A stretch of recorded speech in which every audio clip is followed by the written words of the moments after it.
श्री स्वामी समर्थ. नमस्कार, माझ्या Ajit blog YouTube चॅनलवर तुमचं सर्वांचं आज खूप खूप मनापासून स्वागत. मी आता आलो आहे प्राचीन कोकण पाहायला. खूपच सुंदर आणि मस्त बघण्यासारखं आहे. चला आपण आतमध्ये जाऊया आणि प्राचीन कोकण पाहूया.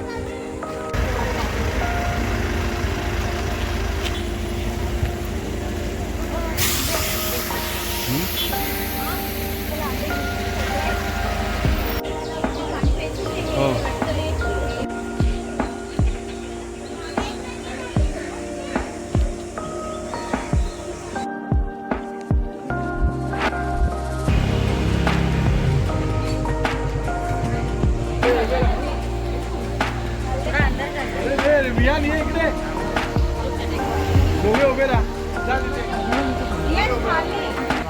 नमस्कार, मी अमिषा प्राचीन कोकण मध्ये आपले स्वागत करते. Konkan tourism development research centre ही आमची संस्था आहे. या ठिकाणी पर्यटनातून रोजगार निर्मिती हा विषय घेऊन आम्ही इथे काम करत आहोत. विविध धार्मिक ग्रंथांचा अभ्यास करून आम्ही इथे नक्षत्र बाग तयार केली. प्रत्येकाच्या जन्म नक्षत्रानुसार एक वृक्ष आराध्य वृक्ष म्हणून मानला जातो. त्याची पूजा अर्चा केल्यास त्या व्यक्तीला धन सौख्य आरोग्य प्राप्त होते. बाहेर आम्ही बोर्ड लावलाय. एक्झिट करताना बोर्ड तुम्ही पाहू शकता. हा पिंपळ पार आहे. आम्ही कोकणी माणसे वड पिंपळ यांना पवित्र म्हणतो. तसेच यांना दीर्घायुष्याची प्रतीके मानली. याला पिंपळ पार म्हणतात. कारण हा जो दगडी कट्टा बांधलेला त्याला कोकणी भाषेमध्ये पार असे म्हणतात. हा पार सुमारे 400 वर्षापूर्वी बांधला गेला. जेव्हा हा बांधला गेला तेव्हा इथे पिंपळाचे रोप लावण्यात आले. म्हणजेच हा पिंपळ सुद्धा 400 वर्षापूर्वीचा जुना आहे. कविता कवी माधव येडे 100 वर्षापूर्वी लिहिली. चिपळूण येथे झालेल्या पहिल्या कोकण मराठी साहित्य संमेलनामध्ये या कवितेला कोकणची प्रातिनिधिक कविता म्हणून स्वीकारण्यात आली. यामध्ये नंदनवन शब्द आला आहे. नंदनवन या शब्दाचा अर्थ आहे की स्वर्गातील इंद्राची बाग ही जितकी सुंदर आहे तितकेच आपले कोकणही सुंदर आहे. ही गुहा काळाचे प्रतीक आहे. गुहेच्या अलीकडे वर्तमान काळ तर गुहेच्या पलीकडे 500 वर्षापूर्वीचा भूतकाळ. तिथून पुढे पाहणार आहात 500 वर्षापूर्वीची कोकणी मासे कशी राहत, त्याची समाज रचना, ग्राम रचना, खाद्य संस्कृती, परंपरा इत्यादी कशा होत्या. 500 लागेल बर का, पटकन तोंडाला जरा सांभाळून. याला जी फळे येतात त्यापासून कोकम सरबत कोकम आगा तयार केले जाते. तसेच यांच्या बियांपासून तेल तयार केले जाते. यांचा वापर कैलाचिवा सारख्या क्रीम मध्ये सुद्धा केला जातो. इथे अजगराचा स्टॅच्यू दाखवलेला आहे. हे बघा लेफ्ट साईडला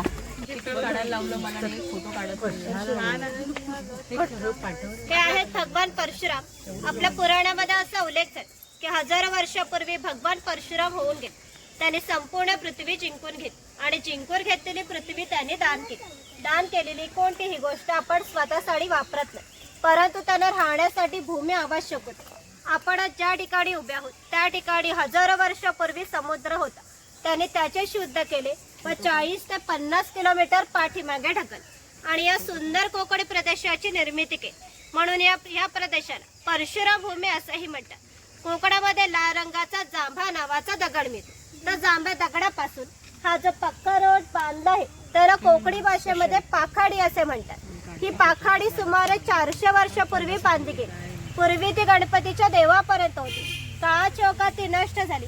आज ती आपल्याला प्राचीन कोकणमध्ये शिल्लक राहिलेली पाहायला मिळते. पूर्वी सामान्यपणे अशा पाखाड्या ग्रामदेवतेकडे जाण्यासाठी बांधल्या जात असत. आपण सुद्धा या पाखाडीने प्राचीन कोकण मधील ग्रामदेवतेकडे जाणार आहोत. चला. गुहा दाखवलेली आहे आणि ह्या साईडला पलीकडे गाव शिकार दाखवलेली आहे. इथून कुठे पुढे तुम्ही फळाचं झाड आहे. हे चिरफळाचं झाड आहे. चिरफळाची फळे ही जंतुनाशक असतात. शेतकरी यांचा उपयोग धान्य साठवण्यासाठी करतात.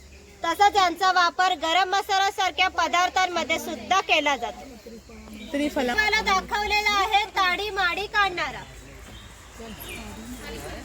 ताडी म्हणजे दगडी चौरंग. अरे तिथे दगडी पटणी अरे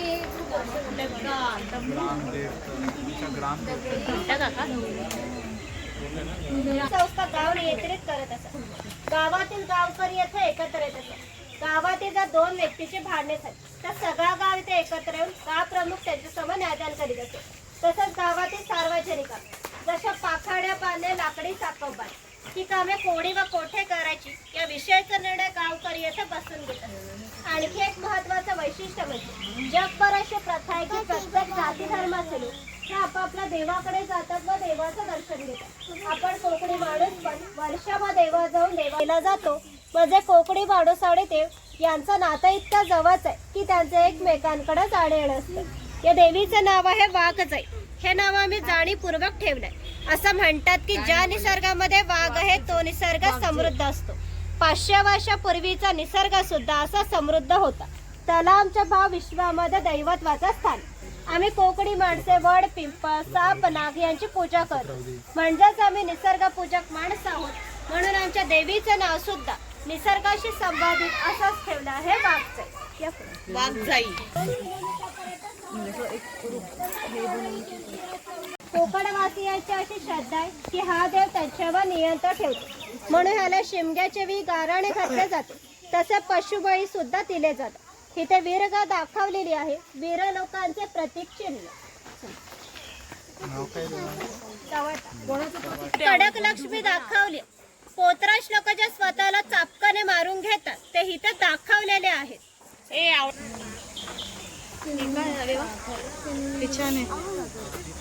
हा कोळी समाज आहे. कोळी समाजाची लोक समुद्राच्या इतक्या जवळ राहतात की समुद्राच्या भरतीचे पाणी हे त्यांच्या घराला लागून जाते. एवढी छोटी होडी घेऊन हे लोक 8 ते 10 तास खोल समुद्रामध्ये मासेमारी करतात व पहाटेच्या वेळी घरी परत येतात.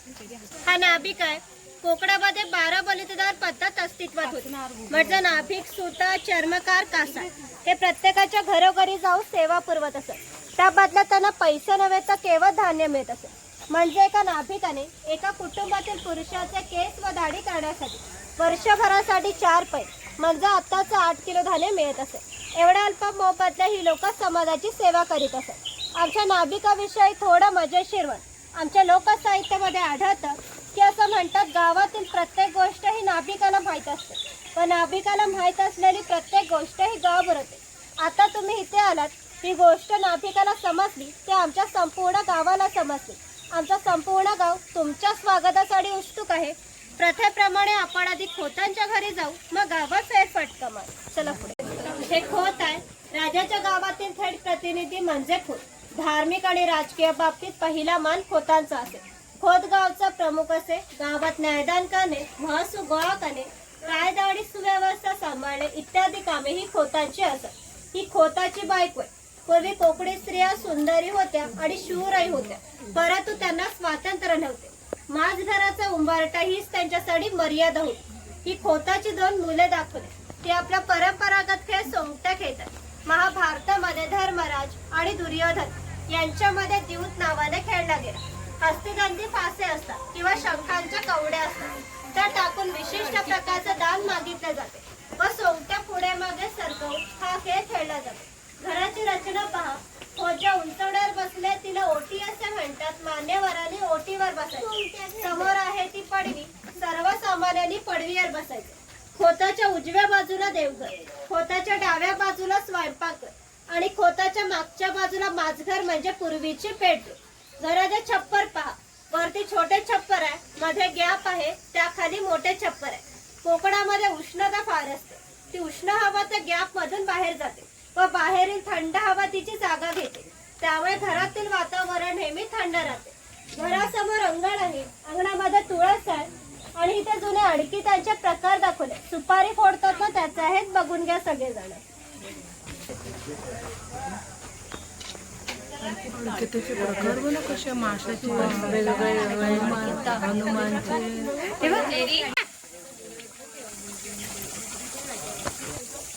तिथे लहान मुलाला पाठाच्या पाण्यावर खेळताना दाखवलेला आहे. हा शेतकरी आहे. याचा गवताचा घर व्हायच्या अपुऱ्या कपड्यावर जाऊ नका. हा आमच्या गावातील एक महत्वाचा उत्पादक घटक. गावातील 12 बलुतेदार, राजा आणि खोत यांना धान्य पुरवण्याचं महत्वाचं काम तो करीत असे. त्याच्या पूर्वी जसं घर असायचं अगदी तसाच गरम इथे उपाय. ती जी पेटलेली चूल दिसते तिला कोकणी भाषेमध्ये पिरसा असे म्हणतात. ती सतत पेटती ठेवली जायची कारण पूर्वी घरामध्ये लायटर किंवा माचीस नव्हते. शेतकऱ्याच्या बायकोला जेव्हा स्वयंपाक करायचा असेल तेव्हा इथे 2-3 निखारे घेऊन स्वयंपाकघराची चूल पेटवीत असे. जर हा विस्तव विसरा तर घरामध्ये 2 गारगोडे ठेवले असत ते एकमेकांवर घासून हा विस्तव करावा लागत असे. ही शेणाने सारळ टोपली दिसते. तिला कोकणी भाषेमध्ये कणगी असे म्हणतात. धान्य साठवण्यासाठी तिचा उपयोग केला जायचा. कोकणी शेतकरी भात, नाचणी, हरीक वरीक यासारखी धान्य पिकवित असे. ती या कणगीमध्ये भरून वरती चिरफळाची फळे पसरव झाकणवर बाहेरून शेणामध्ये लिंपून घेतले जात असे. त्यामुळे आतील धान्य 3 ते 4 वर्ष सहज टिकत असे. ही शेतकऱ्याची बायको आहे. ती शेतकऱ्याची मुलगी आहे. हा पाळणा आम्ही शेतकऱ्याच्या घरी कायमस्वरूपी टांगून ठेवला कारण शेतकऱ्याच्या घरी दरवर्षी पाळणा हलत असे. प्रत्येक शेतकऱ्याला 8 ते 10 मुले असत. थोडक्यात पूर्वीच्या काळी एकत्र कुटुंब पद्धती अस्तित्वात होती. हे उचल आहे याचा वापर कपडे सुकत घालण्यासाठी केला जायचा. घरामध्ये गौरी गणपतीचा सण दाखवलाय तिथे पांगुळ गाडा दाखवलेला आहे आणि वरती घोडा गाडी दाखवली आहे. त्यासाठी पांगुळ गाडा दोघं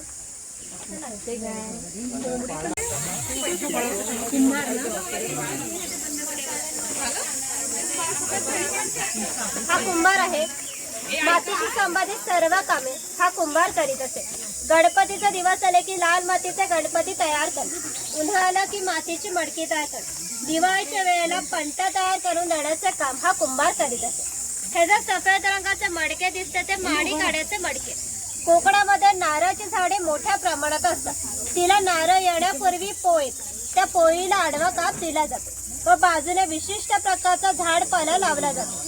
तो पाला आतील माडी शोषून घेतो व थेंब थेंब गळणारी माडी हे मडके वर्षभर लावून साठवली जाते.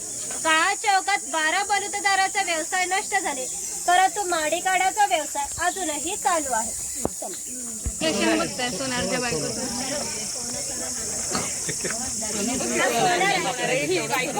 गावातील महत्वाचा घटक होता. गावातील महिलांना लागणारे दागिने व विविध देवी देवताला लागणारे दागिने हा सोनार बनवून देत असे. शिमगा व नवरात्र अशा अन्नवे ग्रामदेवतेला दागिने घालण्याचा मान हा सोनाराचा असे. चौल, राजापूर, दाभो या कोकणातील बंदरांना 5000 वर्षापूर्वीचा इतिहास आहे. या बंदरांमधून भारतीय व्यापाऱ्यांनी जगाशी व्यापार केला. इथून निर्यात होणाऱ्या वस्तूंमध्ये हा सुतार आहे. कोकणातील 12 बलुतेदार दाखवतानाचे आधी कौशल्य वाढत त्या आम्ही इथं दाखवले आहे. त्यापैकी हा सुतार. सुताराचे खरे काम शेतकऱ्याला लागणारी लाकडी अवजारे बनवून देणे.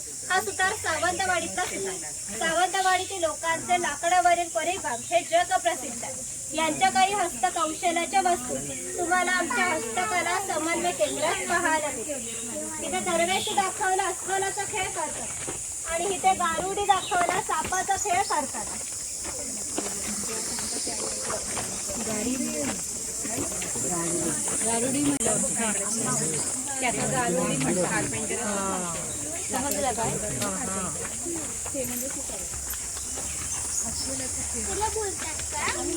हा लोहार आहे. ज्याप्रमाणे शेतकऱ्याला लाकडी अवजारे बनवण्याचे काम सुतार करीत असे, त्याचप्रमाणे त्या लोखंडी अवजारे बनवण्याचे काम हा लोहार करीत असे.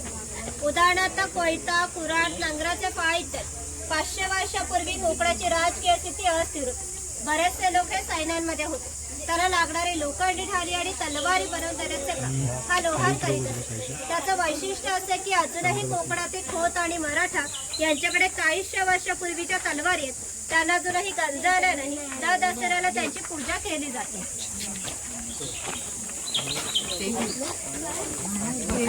आम्ही कोकणी माणसं आमच्या जेवणात खोबरे तेलाचा वापर जास्त प्रमाणात करीत असतो. शेतकरी आपल्या बागेतील खोबरे स्वतः तेलाकडे घेऊन जात असते. त्यांनी त्यांच्या देखत तेल पाडून देत असे. हा तेलाचा घाणा याला खुंट असे म्हणतात. यामध्ये सुके खोबरे घातले जातात. हे जो लाकूड दिसते तिला कोकणी भाषेमध्ये लाट असे म्हणतात. या लाटेला हे आडवे लाकूड अशा तऱ्हेने बांधले जाते की जेणेकरून ही लाट उभी राहते. या ठिकाणी जोखडाला बैल बांधला जातो. या आडव्या लाकडावर दगड ठेवून तेली स्वतः यावर बसतो व हे सर्व वजन घेऊन बैल गोल फिरवला जातो. त्यामुळे आतील खोबरं दगडून त्याचा तेल निघतो. आतील जर भरून काढायचं असेल तर प्रथम जोखडाचा बैल सोडायचा जोखड बाजूला केली जाते, आडवे लाकूड बाजूला करून लाट बाजूला केली जाते व आतील तेल भरून काढले जाते. पुन्हा नवीन तेल पाडायचं असेल तर पुन्हा सगळं क्रमवार जोडून नवीन तेल पाडले जाते. म्हणजेच पूर्वी तेलाला 5-6 ते 1.5 तास तेल काढण्यासाठी 1 ते 1.5 तास मेहनत घ्यावी लागत असे. यावरून हा बुरुड आहे. पूर्वी प्रत्येक व्यवसाय हा जातीने होता. व्यवसाय निवडीचे स्वातंत्र्य होते. प्रत्येकाला आपापल्या जातीचा व्यवसाय करावा लागत असे. बांबूच्या वस्तू बनवून देण्याचे काम हा बुरुड करीत असे. हे सूप आहे, ती फुलांची परडी आहे आणि ही रोवळी आहे. हिचा उपयोग धान्य धुण्यासाठी किंवा आजही धार्मिक कार्यात केला जातो. जेव्हा आपल्याकडे एखादे शुभ कार्य असते तेव्हा घरातील कुमारिका किंवा सौभाग्यवती स्त्रिया या रोवळीमध्ये दिवा ठेवून हातामध्ये घेऊन उभ्या असतात. शुभ कार्य पार पाडण्यापूर्वी हा दिवा विसला तर ते कार्य अशुभ मानले जाते. अजूनही आमच्या चाकरमान्याचे जर मुंबईला लग्न असेल तर ही रोवळी गावावरून मुंबईला पाठवली जाते. कारण मुंबईला सर्व वस्तू मिळतात परंतु ही रोवळी मिळत नाही.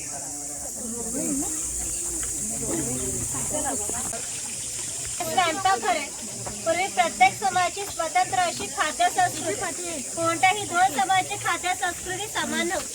आपल्या कोकणी माणसाची चविष्ट अशी खाद्य संस्कृती. आम्ही कोकणी माणसे आमच्या जेवणात भात व मासे मोठ्या प्रमाणात खातो. कोकणामध्ये येऊन माशाची आमटी, उकडीचे मोदक, भाजणीचे वडे न खाणे म्हणजे कोकण अनुभवल्यासारखे होते. पूर्वी घरामध्ये दगडमातीच्या वस्तू असत. ते जे जातडीसारखे दिसते तिला घिरट असे म्हणतात. जातडीमध्ये धान्य दळून निघते तर घिरटामध्ये भात घातला जातो. अख्खा तांदूळ बाहेर निघतो व कोंडा बाजूला होतो. हे मोदक पात्र म्हणजे पूर्वीचा कोकणी कुकर. यामध्ये खाली पाणी ठेवले जाते. वरती चाळणीवर केळीचे पाट ठेवून मोदक ठेवले जातात व झाकण लावून मोदक पात्र चुलीवर ठेवले जाते. त्यामुळे आतील मोदक शिजून निघतात. हे पुरण यंत्र. यामध्ये शिजवलेली डाळ घातली जाते व हे दोन्ही रड उलटसुलट फिरवले जातात. त्यामुळे आतील डाळ वाटून निघते आणि त्याच्या गोड पुरणपोळ्या बनवल्या जातात. हे शेव्याचं लाकडी यंत्र आहे. हे शेव्याचं लोखंडी यंत्र. तो शेव्याचा लाकडी पाट आहे. हा टिफिन बॉक्स आहे. वरती पाण्याचा तांब्या, खाली 3 डबे आणि बाजूला 2 चमचे. टिफिन बॉक्स दोन्ही बाजूने लॉक केलेला आहे. ही चहाची किटली आणि ही दगडी उखा आहे. यामध्ये पूर्वी भाताचे पोहे काढले जात असत. वरती लाकडी चमचे दाखवलेले आहे.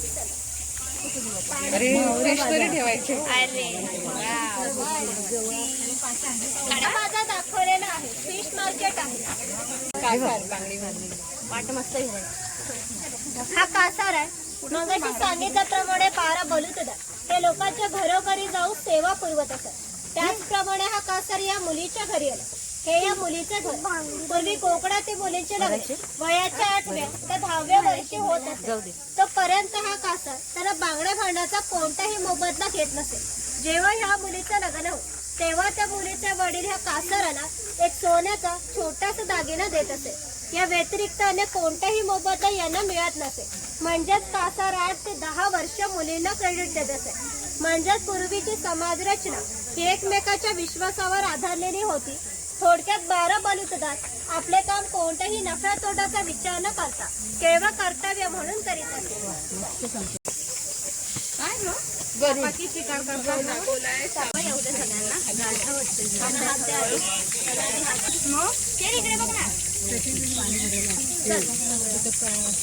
हा पानवाट आहे. पूर्वी प्रत्येक गावात भरपूर मोठे जंगल होते. त्यावेळी पाणीही मोठ्या प्रमाणात उपलब्ध होते. ज्या ठिकाणी गावात उंचावर 12 पाणी वाहत असे तिथे घरडे बंद. प्रत्येकाच्या घरोघरी पाणी पाठाने नेले जात असे. लहान मुले आंघोळीसाठी आणि मासेमारी करण्यासाठी येतात. स्त्रिया कपडे धुण्यासाठी आणि पाणी भरण्यासाठी येतात. गुराख्यासारख्या व्यावसायिक पुराणा पाणी पाहण्यासाठी येतात. म्हणजे ग्रामीण जीवनाचे मध्यवर्ती केंद्र हा आमचा पानवटा होता. वरती खवल्या माझा दाखवलेला आहे.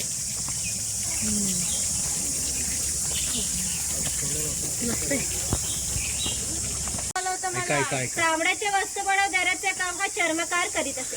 याच्या जोडीला आणखी प्रसंग सांगतो जो 500 वर्षापूर्वी घडला. इथून 80 किलोमीटर अंतरावर महालेश्वर नावाचं देवस्थान. एका पर्वतामध्ये एक मोठी गुहा. त्या गुहेमध्ये शंकराची पिंडे. तिथे अजूनही जिवंत स्थाप आहे. पूर्वी महालेश्वर देव एका गावामध्ये राहत होते. त्या गावातील लोक हे वाईट मार्गाने वागू लागले.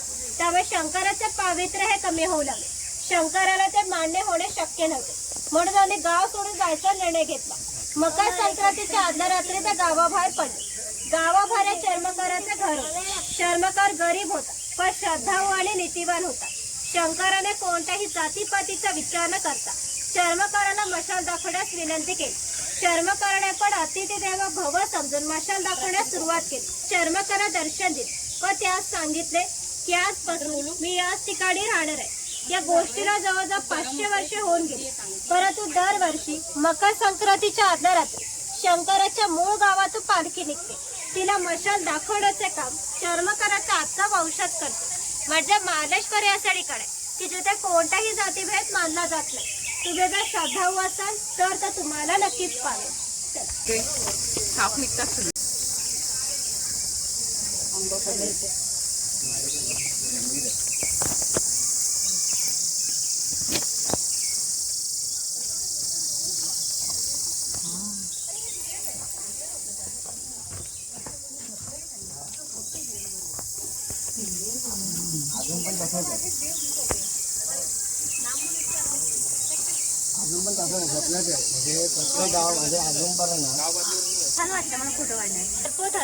पूर्वी हा धनगर समाज इतका दुर्गम ठिकाणी राहत असे की त्यांचा पहिला बस स्टॉप देखील 10 ते 12 किलोमीटर अंतरापर्यंत असतो. हे लोक ज्यावेळी गावामध्ये येत असत त्यावेळी त्यांच्या पायात चामड्याच्या माळ, हातात घुंगराची काठी आणि खांद्यावर फाटकी घोंगडी या वेशभूषेमध्ये येत असत. असे असले तरी प्रत्येक धनगर 100 ते 125 गाई, 5 ते 25 म्हशीचा मालक असे.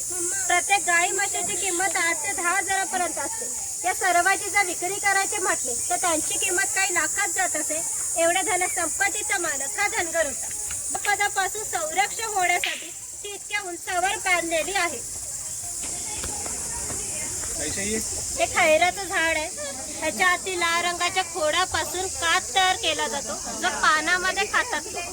तिथे कात भट्टी दाखवलेली. त्याचं खैराचं झाड आहे ते पूर्ण तोडले जातं. त्याच्या आतील भागाचे छोटे छोटे तुकडे करून त्या पुढच्या 4 मडक्यामध्ये पाण्यासोबत उकळले जातात. जो लाल रंगाचा पाक तयार होतो तो 5व्या मडक्यामध्ये विशिष्ट तापमानात उकळला जातो. तो पाक सावलीमध्ये सुकत घालून त्याच्या छोट्या छोट्या वड्या पाडल्या जातात. म्हणजे का तयार होण्याच्या प्रक्रियेला 3 ते 4 महिने लागतात.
प्राचीन कोकणवरचा व्हिडिओ मी आता इथेच थांबवतो.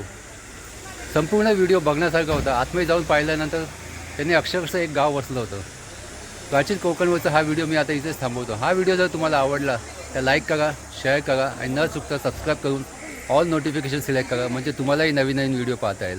श्री स्वामी समर्थ.